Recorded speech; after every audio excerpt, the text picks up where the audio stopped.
យើងចូល App Store បាទយើងវាយពាក្យ T-Money Go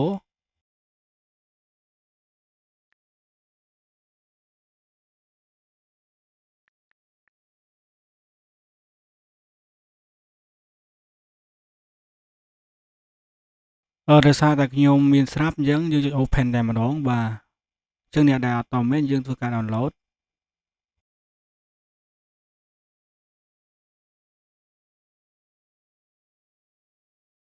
ហើយនៅពេលដែលយើងនេះហើយយើងចូលមកកម្មវិធីគឺមានរូបរាងបែបនេះបាទ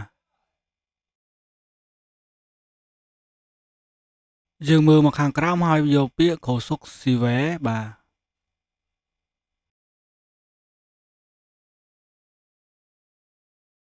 បន្ទាប់មកយើងធ្វើការ search បាទតំបន់ដែលយើងចង់ទៅ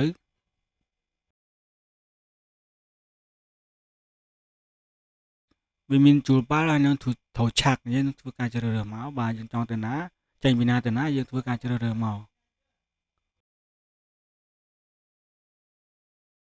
បាទអញ្ចឹងខ្ញុំមានតែប៉ុណ្្នឹងទេបាទសូមអរគុណសម្រាប់ការតាមដានវីដេអូបាទអរគុណជួយចែករំលែកនិង share ដល់គ្នាបាទ